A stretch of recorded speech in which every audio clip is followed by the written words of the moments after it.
بسم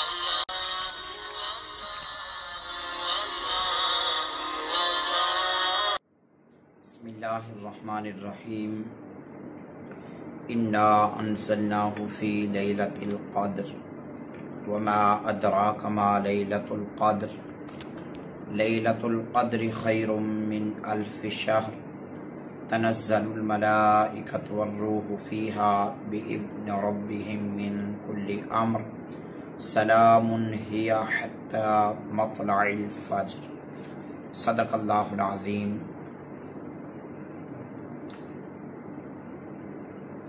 قرآن مجید برہان رشید کی سورۃ القدر تلاوت کرنے کا شرف حاصل کیا ہے، جس میں لیلۃ القدر کی عظمت بیان کی گئی۔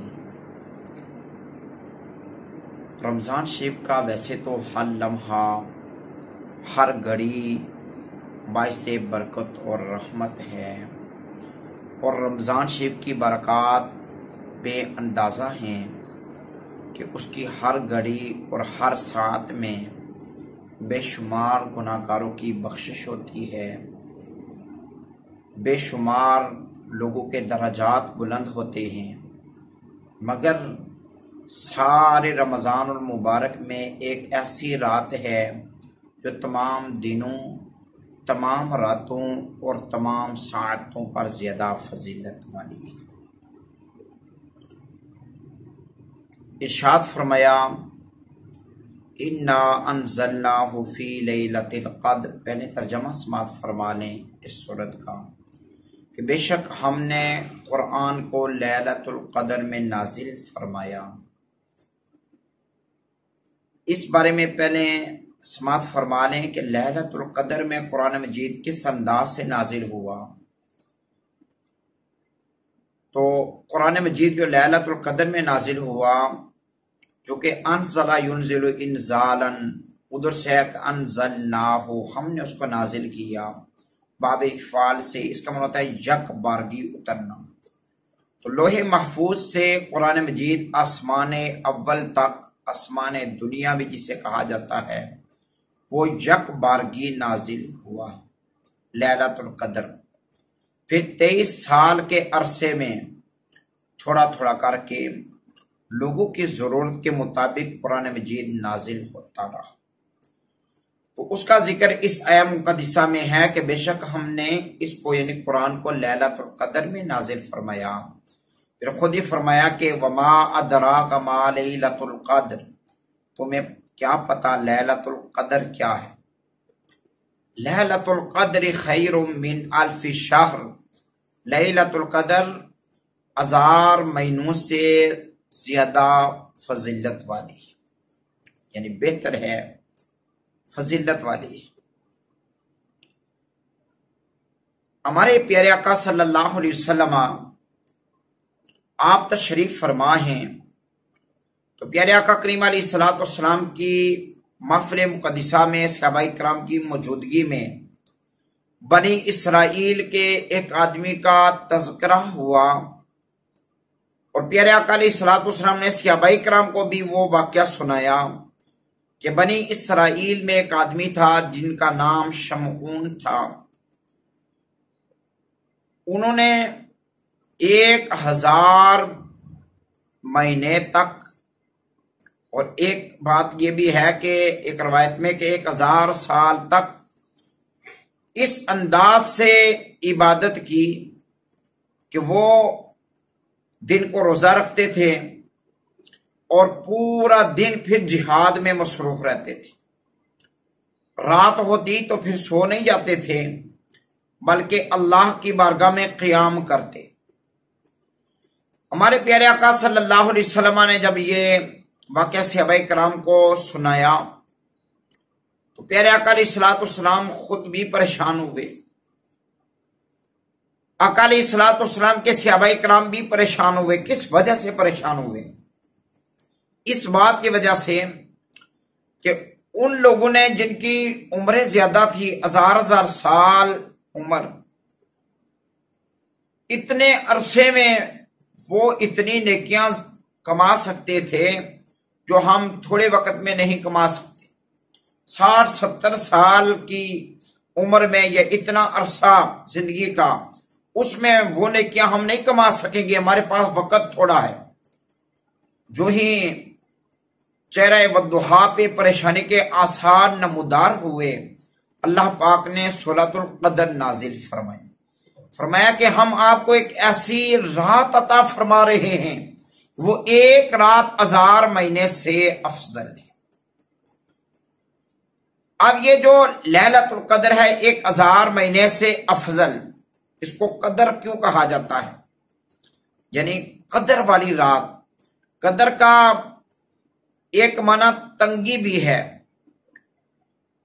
مفسرین اکرام نے لکھا ہے اس رات اللہ رب العزت کے اتنے زیادہ فرشتے زمین پر اترتے ہیں جبریل امین علیہ السلام کی نگرانی میں کہ زمین پر پاؤں رکھنے کی جگہ نہیں ہوتی۔ پیارے آقا کریم صلی اللہ علیہ وسلم نے اس کے بارے میں ارشاد فرمایا کہ لیلۃ القدر کو رمضان شریف کے آخری عشرے میں تلاش کرو۔ کیا وجہ ہے کہ لیلۃ القدر کو مخفی رکھا گیا، پوشیدہ رکھا گیا؟ اس کا ایک مقرر وقت بتایا نہ گیا کہ فلاں رات کو ہی ہوگی، طاق راتیں آخری عشرے کی بتا دی۔ اس کی وجہ یہ ہے کہ حضور صلی اللہ علیہ وسلم نے رات کا جو تعین نہ فرمایا، اس کی وجہ یہ تھی تاکہ بندگان الہی اس رات کی جستجو میں دوسری راتوں میں بھی عبادت کر سکے اور باقی راتوں کی فضیلت کو بھی حاصل کر سکے۔ اور پھر اس سلسلے میں یہ ہے کہ لیلۃ القدر کی جو پوشیدہ رکھنے کی وجہ ہے، لیلۃ القدر کی پوشیدہ رکھنے کی ایک وجہ یہ بھی ہے تاکہ اللہ رب العزت چاہتا تھا کہ جس طریقے سے دیکھیں کہ موت کا وقت چھپا دیا گیا تاکہ ہر وقت بندہ خوف خدا میں قائم رہے، جمعے میں دعا کی قبولیت کی گھڑی کو چھپا دیا تاکہ تلاش میں پورے جمعے کے وقت کا ثواب بندہ حاصل کر سکے، اسی طریقے سے اگر لیلۃ القدر معین ہوتی اور اس میں اگر کوئی بندہ نہ جاگتا، شاید اس کی قسمت بگڑ جاتی، شاید اس کی پکڑ سخت ہو جاتی۔ لیلۃ القدر میں ایک یہ بھی بات موجود ہے کہ فرشتوں نے جب اللہ رب العزت کے مشورہ فرمانے پر یہ کہا تھا کہ الہ العالمین تو بندوں کو پیدا کر رہا ہے، ہم تیری عبادت کے لیے کافی ہیں، وہ زمین میں خون ریزی کریں گے۔ تو مفسرین نے لکھا ہے لیلۃ القدر کو جب اللہ کے بندے اللہ کی عبادت کرتے ہیں، اللہ کی بارگاہ میں سر بسجود ہو جاتے ہیں، تو اس وقت اللہ رب العزت فرشتوں سے فرماتا ہے کنتم تقولون فیہم یفسدون ویفسقون الدماء فہذا اجدہ واجتہادہ فی اللیلۃ المظنونۃ لو جعلتها معلومۃ لہ۔ اے فرشتوں، تم کہتے تھے ان لوگوں کو اگر پیدا تو نے مولا کیا تو یہ فساد کریں گے، زمین میں خون ریزی کریں گے، ابھی ان کو پتہ نہیں کہ یہ رات کنفرم کون سی ہے لیلۃ القدر کی، پھر بھی یہ عبادت کر رہے ہیں۔ اگر انہیں پتہ چل جائے کہ فلاں رات ہی مقرر ہے، پھر ان کی عبادت کا عالم کیا ہوگا۔ لیلۃ القدر کی اب علامتیں کیا ہیں؟ کوئی بندہ تلاش کرنا چاہے اس کو کیسے پتہ چلے گا کہ لیلۃ القدر والی رات ہی یہ رات ہے؟ فرمایا کہ تنزل الملائکۃ والروح فیہا بإذن ربہم من کل امر، کہ اس رات فرشتے آسمان سے اترتے ہیں اللہ کے حکم سے۔ تو جب فرشتے اترتے ہیں، جبریل امین علیہ السلام بالخصوص تشریف لاتے ہیں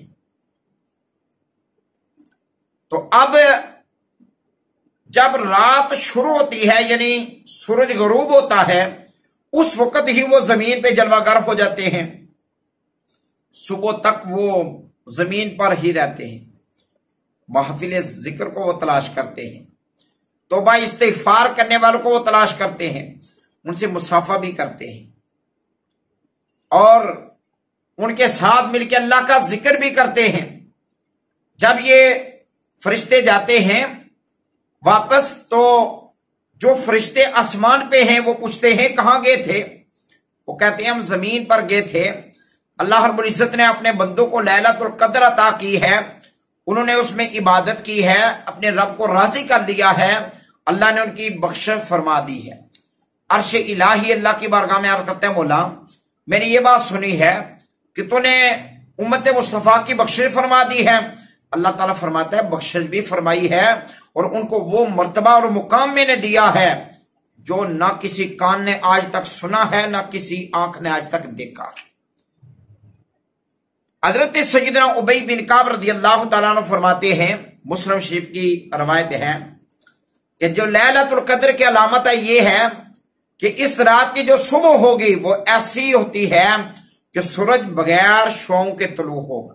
ایک بات حضرت سیدنا جابر بن عبداللہ رضی اللہ تعالیٰ عنہ بیان کرتے ہیں کہ یہ رات معتدل ہوگی اور روشن اور صاف ہوگی، یعنی اس میں اندھیری نہیں ہوگی، بہت زیادہ بارش وغیرہ نہیں ہوگی، گرج چمک وغیرہ نہیں ہوگی، صاف شفاف ہوگی۔ حضرت سیدنا مجاہد رضی اللہ تعالیٰ عنہ بیان کرتے ہیں اس رات کو کوئی بیماری پیدا نہیں ہوگی، اس رات درخت سجدہ ریز ہوتے ہیں، اس رات فرشتے مصافحہ کرتے ہیں بندوں سے، اور اس رات جب بندہ عبادت کر رہا ہوتا ہے اس پہ رقت طاری ہو جاتی ہے، اس رات بندوں پہ لرزہ طاری ہو جاتی ہے، اس رات عبادت کرنے والوں کو کیف و سرور آتا ہے، اور اس رات عبادت کرنے والوں کو خوشبو سے بھی محسوس ہوتی ہے۔ لیلۃ القدر مل جائے تو کرنا کیا چاہیے؟ حضرت سیدہ عائشہ صدیقہ رضی اللہ تعالیٰ عنہا نے پیارے آقا علیہ الصلوۃ والسلام سے عرض کی کہ یا رسول اللہ صلی اللہ علیہ وسلم اگر میں لیلۃ القدر کو پالوں تو کیا کروں؟ تو ارشاد فرمایا کثرت سے پڑھنا اللہم انک عفو تحب العفو فاعف عنی یا غفور یا غفور یا غفور۔ لیلۃ القدر میں اور کیا عبادتیں کرنی چاہیے؟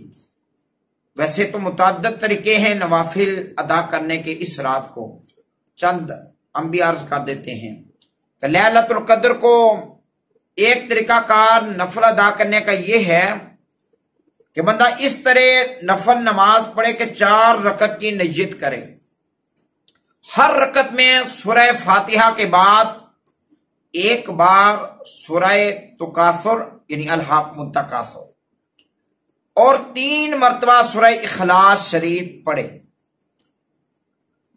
اس کے بارے میں فرمایا گیا جو بندہ اس طرح عبادت کرے گا، اس رات کو یہ 4 رکعتیں پڑھے گا، وہ موت کی تنگی سے محفوظ و مامون رہے گا۔ اسی طریقے سے ایک طریقہ کار یہ ہے کہ جو شخص 2 رکعت نماز نفل ادا کرے، ہر رکعت میں سورہ فاتحہ کے بعد قل هو اللہ احد یعنی سورہ اخلاص مکمل 7 مرتبہ پڑھے، سلام جب پھیرے تو سلام پھیرنے کے بعد 7 مرتبہ پڑھے استغفر اللہ ربی من کل ذنب واتوب الیہ۔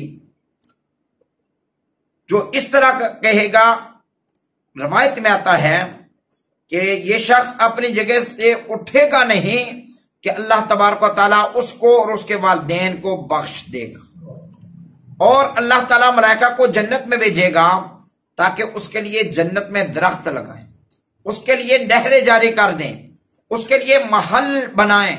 وہ شخص دنیا سے مر کر اس وقت تک نہیں نکلے گا جب تک وہ ان تمام چیزوں کو دیکھنا نہیں۔ ایک طریقہ کار یہ بھی ہے کہ 4 رکعت نماز نفل پڑھے بندہ، ہر رکعت میں سورہ فاتحہ کے بعد سورہ قدر اِنَّا أَنزَلْنَاهُ فِي لَيْلَةِ الْقَدْر، یہ جو ہے ایک بار پوری صورت یہ پڑھے، اور پھر قل هو اللہ احد یعنی سورہ اخلاص 27 مرتبہ پڑھے، تو یہ شخص جو بندہ یہ عمل کرے گا گناہوں سے ایسے پاک اور صاف ہو جائے گا جیسے آج ہی دنیا میں آیا ہے، یعنی آج ہی پیدا ہوا ہے، اور اللہ تعالیٰ اسے جنت میں 1000 محل عطا فرمائے گا۔ اللہ تعالیٰ ہمیں اس رات زیادہ سے زیادہ عبادت کرنے کی توفیق عطا فرمائے۔